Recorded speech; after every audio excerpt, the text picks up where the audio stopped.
எல்லோருக்கும் மகிழ்ச்சியான காலை நேர வணக்கம். எல்லாரும் நல்லா இருப்பீங்கன்னு நினைக்கிறேன். எல்லாரும் நல்லா இருக்கணும். என்னன்னு சொன்னா, தமிழ்நாடு சட்டமன்ற தேர்தலினுடைய வாக்குகள் அறிவிக்கப்பட்டுக் கொண்டிருக்கின்றது. இந்த நிலை இந்த இந்த நேரம் வரைக்கும்.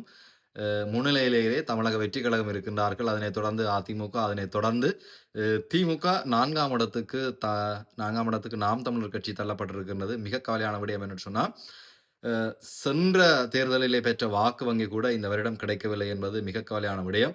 அ அதாவது நாம் தமிழர் கட்சியினுடைய ஒருங்கிணைப்பாளர் செந்தமிழன் சீமான் அவர்கள் சட்டசபைக்குள் புகுந்தாரா, இல்லையா என்பதை விட, சென்ற வருடம் எடுத்த வாக்கு வங்கி இப்பொழுது இல்லை என்று நினைக்கிற பொழுது மிக கவலையாக இருக்கின்றது.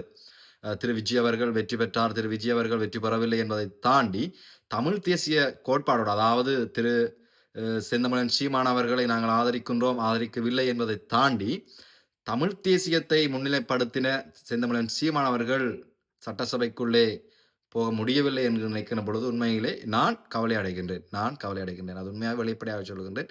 நான் கவலை அடைகின்றேன். ஏனென்று சொன்னால், செந்தமிழன் சீமான் அவர்கள் இலங்கையில் நடந்ததான ஒரு காரியம் உங்களுக்கு 2009ஆம் ஆண்டு மே மாதம் 19ஆம் தேதி அவர்கள் விடுதலை புலிகளின் தலைவர் வீரப்பிள்ளை பிரபாகரன் உயிருடன் இல்லை என்று அறிவித்த கையோடே எங்களை எல்லாம் விதமாக பாடப்படுத்தினார்கள் என்று உங்களுக்கு எல்லாருக்கும் தெரியும்.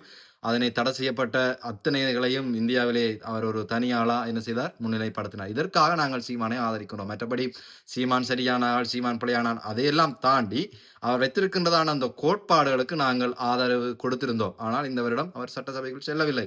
அவர் சொல்லுகின்ற விதமாக வென்றால் மகிழ்ச்சி, தோற்றால் பயிற்சி. எனக்கு நிச்சயமாக அவர்கள் களப்பணிகளை விட்டுக் கொடுப்பவர்கள் அல்ல. வேணுமெண்டா நீங்கள் பாருங்க, இந்த மே மாதம் 18ஆம் தேதி நிச்சயமாக செந்தமிழன் சீமான் அவர்கள் ஒரு காரியம் ஒன்று செய்வார். உங்களுக்கு அந்த இனப்படுகொலை நடந்த சம்பவத்தை அவர் செய்வார்.